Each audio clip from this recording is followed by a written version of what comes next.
اهلا بيكم مرة تانية. وخلوني اخد تليفون واقول الو. الو. الو، اهلا وسهلا.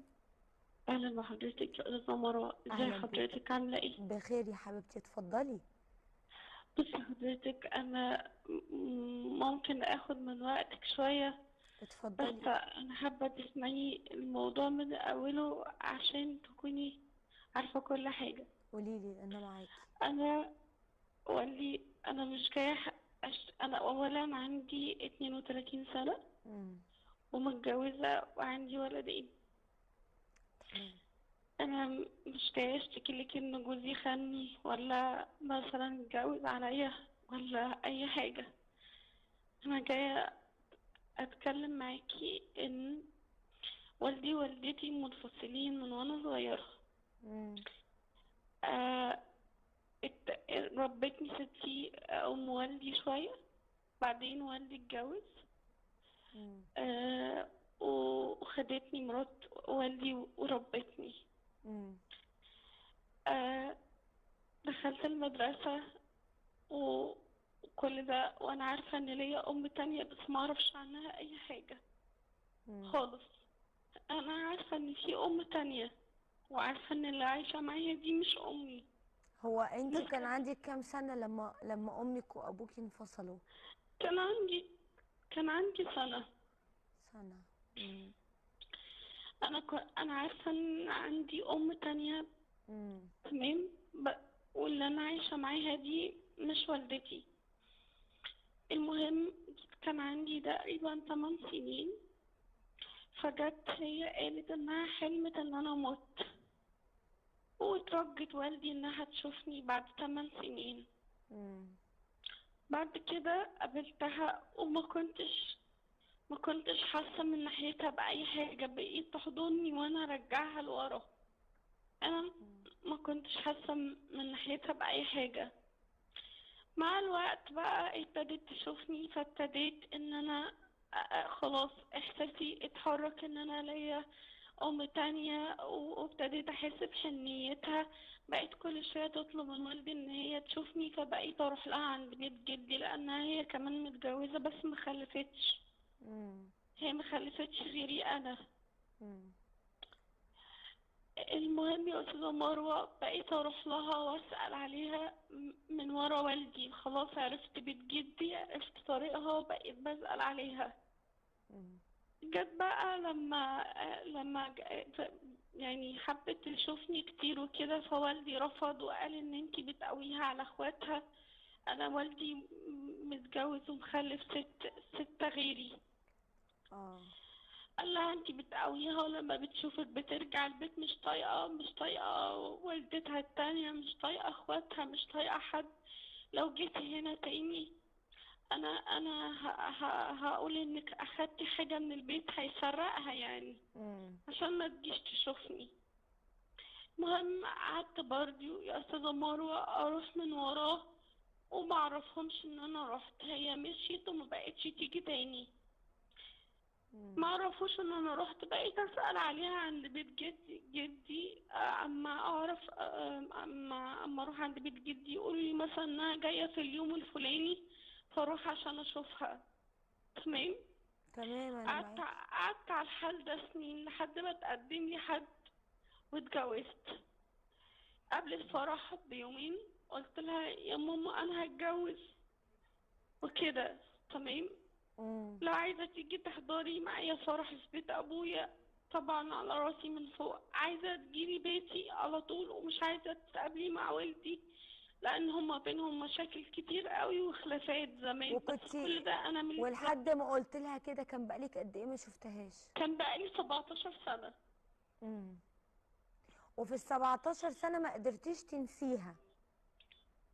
لا، ما قدرتش انساها، وكنت بسأل عليها وبروح لها بجد. وستي كانت تقول لي انها جاية في اليوم الفلاني، فاقول لها ماشي انا هاجي. وفعلا كنت بروح، وكنت بهرب من المدرسة اوقات عشان اقعد معاها من اول الصبح لحد ما يجي ميعاد المدرسة يخلص، واروح عند والدي عشان والدي كان مانعني اشوفها. امم.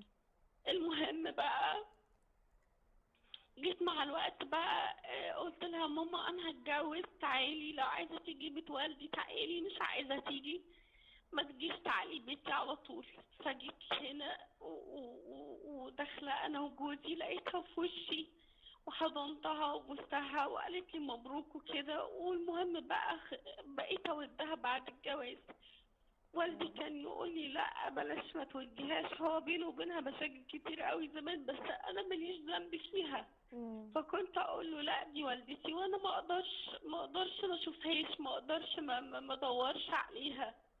المهم بعد الجواز ابتديت اودها واروح لها، اعمل لها حاجات يعني اسمس لها وامسح لها واطبخ لها واعمل لها كل حاجه، وارجع تاني بيت جوزي اشوف اللي هو اكنها ربتك. اكنها ربتني واكتر. انا مش عايزه اقول لك ان انا يعني انا ما اعرفش ايه اللي علقني بيها كده. يعني انا كنت مثلا لمده 7 سنين هي مش في بالي خالص، ولما كانوا بيقولوا لي ان والدتك ليكي ام تانية وعايشه ومتجوزه ما كنتش بفكر حتى ان انا ادور عليها. المهم بقى اتجوزت طبعا وبقيت اروح لها اودها. بابا كان يقول لي ما تودهاش، اقول له لا دي امي وانا ما اقدرش اسيبها. تمام. جت يعني ربنا يعافيك ويعافينا يا رب، طلع لها دم في صباعها فلعبت فيه بإبرة، يعني دخلت إبرة في صباعها. أتاري الجرح اتلوث. وديتها المستشفى قالوا لي إن لازم صباعها يتقطع. جالها اتعمل صباعها فيه غرغرينة ولازم يتقطع. وفضلت معاها في العملية ومش عايزة اقول لك انا عملت ايه، وقعت من طولي اول ما الدكتور قال لي كده. بقيت اروح لها وزي ما انا بقول لحضرتك اعمل لها كل حاجة وارجع بيتي تاني. وفضلت بقى سنين اروح لها في عيد الام واروح لها في عيد ميلادها واقول لها كل سنة وانت طيبة في العيد وحتى في العيد. وهي اكيد طايرة بيكي من الفرحة. لا لا لا لا يا استاذة مروة والله، لا لا والله، لا لا ما حسيتش من ناحيتي ما حسيتش من ناحيتها بأي حاجة. أنا اللي ماسكة، عارفة أنت اللي مثبتة، فاهمة؟ يعني انت اللي محافظة على العلاقة عشان تستمر. انت اللي مثبتة. مش بتفكري هي ما جاتش زارتك، مش بتفكري هي ما دخلتش بيت جوزك من يوم الفرح غير مرتين مع انك متجوزة ليكي وايه اللي مانعها؟ انت بتقولي ما عندهاش ولاد غيرك. ما لهاش ولاد غيري وما خلفتش من جوزها التاني خالص، ما خلفتش منه. ايه اللي مانعها؟ اللي منعها جوزها. يعني جوزها مش حابب علاقتك بيها. جوزها مش حابب علاقتي بيها وانا كنت فارضة نفسي عليها. وهي موافقة على كده؟ انا كنت موافقة، موافقة. ما انا جاية لك في الكلام، انت لما تسمعي اللي انا هقوله يعني هتستغربي ازاي في قلوب كده في الدنيا. والله انا كنت بسمع عن عقوق الابناء بس، وعقوق الابناء فعلا موجود، بس ما تعرفيش احساس يعني البنت او الابن ايه لما اهاليهم هم اللي يبقى ما عندهمش رحمة بيهم. بقيت بروح لها واسال عليها، عارفه يعني ايه ومحتاجه لها طول الوقت. ولما بحمل بجري عليها، هي اول حد افرحها بالخبر. حتى من قبل ما اقول لجوزي، عارفه انا اللي مثبتها، انا اللي ماسكه. ممكن عشان اتحرمت، وانا عايزه اقول لك ان عشتي مع مرات ابويا هي ربتني وعلى راسي وكل حاجه، بس عارفه اللي هو يعني لقيت حد حنين عليكي. انا مش هقدر طبعا اغلط في مرات ابويا لانها ربتني وليها كل الحق عليا. لكن ما كانتش ام. ما كانتش ام. مرات الاب مهما كانت حنينه صدقيني مش زي الام. طبعا. صدقيني مش زي الام. فبقيت اروح لها ومعاها في كل حاجه. عارفه تقع من طولها تلاقيني معاها، عندها صوت. عملت ايه؟ قولي لي الصدمه اللي انت عايزه تقوليها عملت ايه؟ الصدمه اللي انا عايزه اقولها لك ان انا يعني بكلمها في مره بقول لها ماما يعني زوريني يعني اه. جوزي بيقول ان انا بجيلك كتير وانتي ما بتجيش تزوريني. مم. ما بتجيش يا ماما تقعدي معايا ليه؟ طيب ولو جيتي بتقعدي 5 دقايق وتجري تقولي اصل جوزي منعني ان انا اقعد معاكي او كده. طب ليه يا ماما؟ انا عملت حاجه لجوزك؟ انا عمري حتى يعني ما قلت له كلمه وحشه ولا اي حاجه، ولا شاف مني اي حاجه وحشه ولا اي حاجه. المهم لقيته مسك التليفون، الراجل جوزها. مم.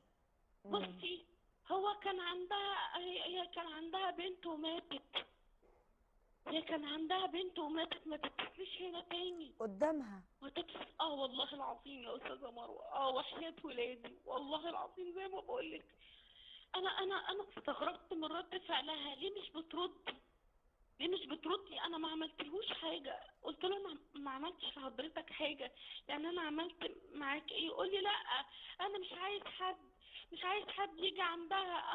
انا قطعتها من اخواتها وقطعتها من كل الناس ومش عايز حد. وفعلا قطعها من مامتك كل الناس. مامتك معاها فلوس؟ ايوه. اه، يعني هو شايف ان ظهورك. ورثت من جدي، ورثت من كده. انا اتصلت بيها تاني يوم لما هو راح، اتصلت بيها وقلت لها ماما جوزك قال لي ان انا مت. بالنسبه لك انا عملت لك ايه؟ انا ما عملتلكيش حاجه. فقالت لي انت بتوديني عشان تورثيني، انت بتوديني عشان تاخدي مني، انت انك تاخدي مني اي مليم. قلت لها يا ماما انا مش محتاجه حاجه، انا مش جايه لك عشان كده والله العظيم، ولا حطيت في دماغي كده. لو انا حطيت في دماغي كده وديتك من وانا صغيره ليه؟ كنت بهرب من المدرسه واجيلك ليه ماما؟ جدي وجدتي ما هم كانوا عايشين. انا كنت بجيلك من ورا ابويا. لا، انا مش عايزه اعرفك تاني. انت تعرفيني عشان الفلوس، انت اكيد عايزه الفلوس اللي معايا. انا مش هدي حد شيل من اللي معايا، انا مش هدي حد. الموضوع ده بقاله قد ايه؟ الموضوع ده بقى دلوقتي 1.5 سنة. وانتي بنفس الحزن ده والصوت ده؟ لقيتها قاسية عليا وانا ما عملتلهاش حاجة. فكسرت قلبي. انا ما عملتلهاش حاجة، انا مش عايزة منها حاجة. انا كنت عايزاها تفضل معايا، كنت عايزة اعوض السنين اللي انا بعدت عنها فيها. فاهمة؟ يعني انا مش عايزة منك حاجة، مش عايزة منك فلوس. قلت لها لدرجة ان انا قلت لها يا ماما انا مستعدة امضيلك على ورقة ان انا ماليش عندك حاجة، ان انا مش عايزة منك ورث، مش عايزة منك حاجة، مستعدة امضيلك على ورقة بكده. فقالت لي لا انا مش عايزة منكم حاجة، انا اخواتي طمعانين فيا وانتي طمعانة فيا. لقيت عارفة يعني ليه؟ طيب انا ما عملتش لا حاجة. حول تقول ولا لها قوة طب الا والله بالله. العظيم لو قلت لي تعالي مدينة على وصل ان انت مالكيش حاجة ولا ورقة ان انت مالكيش حاجة، هاجي اعمل كده عشان اثبت لك ان انا مش بودك عشان فلوس. لا حول ولا قوة الا انا عارفة مين اللي مدخل في دماغك ان انا بودك عشان فلوس. ده جوزك. لا والله العظيم 3، والله العظيم 3 ضمني كده. انا الحمد لله ربنا سترها معايا وجوزي مكفيني ومش محتاجة الحمد لله. حاجة. انا عمري ما طلبت منك حاجة، عمري ما قلت لك يا ماما انا عايزة حاجة. انا لما جيت قلت لك وديني او تعالي ده عشان يعني اقول لجوزي ان انت بتوديني، طبعا. بودك عشان انا بتوديني. انا مش فاهمه مش انا فاهمه مشاعرك قوي ومقدراها وفاهمه اللي انت حاساه دلوقتي، وفاهمه الصدمه والخذلان اللي انت واصله له. واكتر احساس صعب في الدنيا احساس الخذلان من اقرب مليك. لما تتوجع والضربه تيجي من القريب بتوجع اكتر بكتير قوي. لو حد غريب ممكن تتوجع منه وتقول ما فيش بيني وبينه اللي يخليه يبقى كويس، لكن لما تيجي من اقرب مليك خلاص بقى. وبالذات امك للاسف بني ادمه قاسيه، بني ادمه ما بتعرفش تدي، ما عندهاش عطاء، ما عندهاش. في ناس كده ما بتعرفش تدي. اصل العطاء ده على فكره حاجه كبيره قوي، مش اي حد يقدر عليها، مش اي حد يقدر انه يدي. وامك ما بتعرفش تدي، مقدرة مشاعرك وإحساسك وفرحتك بظهورها، فرحتك إنها تشرفك وتدخل بيتك، بس قدر الله ما شاء فعل. مش بإيدينا، مش بإيدينا إن نخليها عندها رحمة. دي الحاجة الوحيدة اللي ما ينفعش نشتريها ولا نعلمها لحد. دي بتيجي من عند ربنا وحده. اللي ربنا بينزع من قلبه الرحمة ما ينفعش حد يخليه رحيم، ما ينفعش. انا مش عايزاكي تتضايقي وتتقهري بقالك سنة ونص بالصوت ده وبالتون ده وبالعياط ده.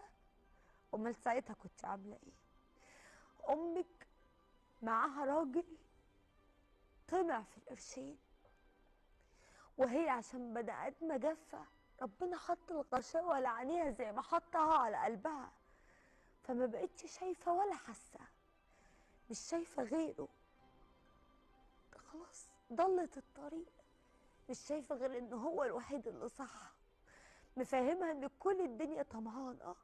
ظهورك بالنسبة له خوفه اكتر، ظهورك بالنسبة له كان مزعج، لان خلاه يحس ان ممكن هي اللي تيجي في الاخر تكسب وتقش. هو ده تفكيرهم، هو ده محدودية التفكير اللي عندهم. ما بيشوفوش غير تحت رجليهم وبس، ما يعرفوش يشوفوا اكتر من كده. اوعي تزعلي ولا تتضايقي ولا تتوجعي، قدر الله ما شاء فعل. ارضي قوي باسمة ربنا، وارضي قوي وافرحي قوي بعوض ربنا بزوج طيب وصالح وابن حلال، ويا رب يهنيكي بحياتك. اوعي تقفي عند الحتة دي، ما توقفيش حياتك عند محطة امك اللي من زمان قوي وهي مش شايفاكي ولا سامعاكي ولا عامله لك اعتبار. صدقيني حياتك حلوة وتستحق منك تركزي فيها اكتر من كده، ولو عليها ربنا يهديها. والخسارة اللي كل يوم امك بتخسرها مفيش حاجة هتعوضها لها. خلوني اطلع فاصل وارجع تاني.